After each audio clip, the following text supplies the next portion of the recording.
Всем привет! Около 2 месяцев я тестировал оружие Typhoon F12 на предмет того, годится ли данное ружье для участия в соревнованиях по практической стрельбе. Хочу поделиться с вами своими выводами, которые будут в конце, рассказать о недостатках оружия, которые я обнаружил, достоинствах, и о том, какие изменения в данное оружие я уже внес. Ну, вначале хочу поговорить о достоинствах данного ружья. Самое главное достоинство, что это ружье прямо с магазина годится для тренировок по практической стрельбе и для участия в соревнованиях. То есть, купив данное ружье, мы можем сразу идти на полигон, начинать тренировки и начинать принимать участие в соревнованиях. Вторым преимуществом данного ружья является модульность его построения. То есть данное ружье легко разбирается на достаточно мелкие запчасти, что очень хорошо сказывается на ремонтопригодности. То есть в случае выхода из строя или какой-либо детали, мы ее можем легко поменять непосредственно прямо на стрельбище. Третий плюс. Это достаточно простая, я бы сказал, понятная и надежная конструкция.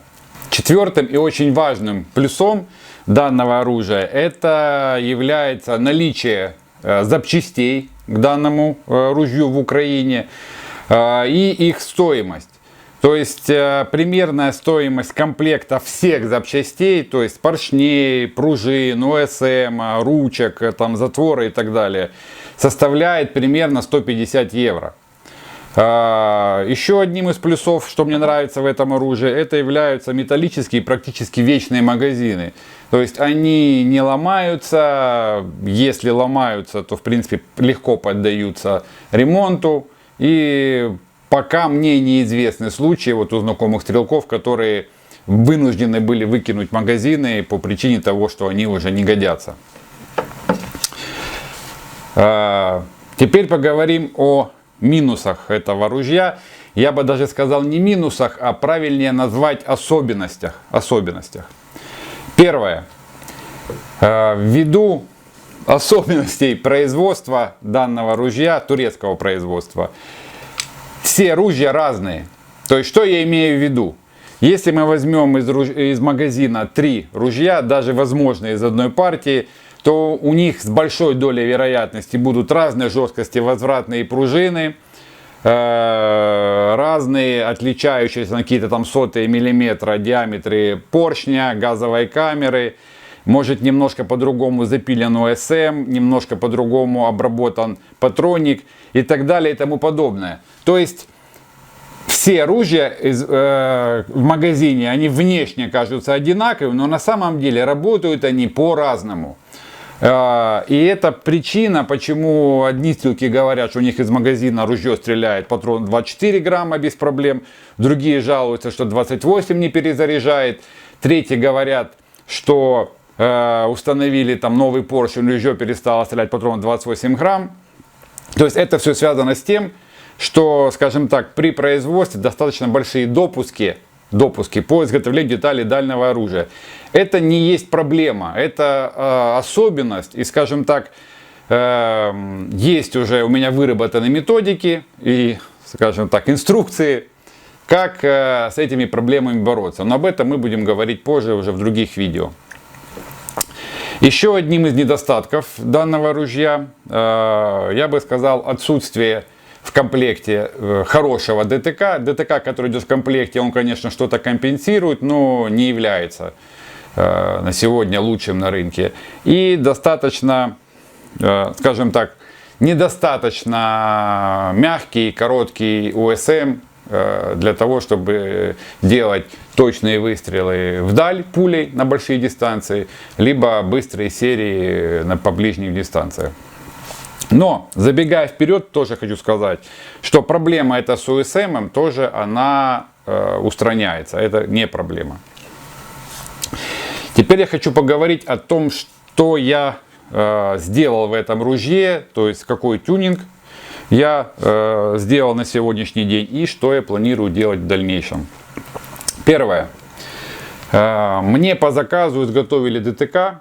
Значит, за основу был взят ДТК Ильина 3 плюс генерации и сделано цанговое крепление, позволяющее крепить его на удлинитель, который накручивается на ствол с установкой, для установки чоков. На сегодняшний день по всем тестам ДТК данной конструкции является одним из лучших для оружий для участия в практической стрельбе. Второе. Я заменил стандартный приклад, который в принципе стандартно неплохой, но мне больше нравится приклад от компании Black Hawk за счет того, что у него более широкая, как бы скажем так, щека и мягкий затыльник. Далее. Мне под заказ изготовили левую рукоятку взвода. Сделана она из пружинной стали, очень легкая, очень удобная. Также я доработал предохранитель. Я установил в него, я его заполировал, установил более слабую пружину. В результате он стал сбрасываться намного легче, при этом также четко работает. Также мной была установлена рукоятка на цевье, чтобы использовать ее в качестве упора. И сделаны были две доработки, скажем так, которые уже относятся к внутреннему тюнингу, то есть внесению изменений в работу оружия. Я укоротил возвратную пружину. О том, для чего это сделано и как правильно это делать, чтобы оружие работало надежно, это у нас будет тема отдельного разговора.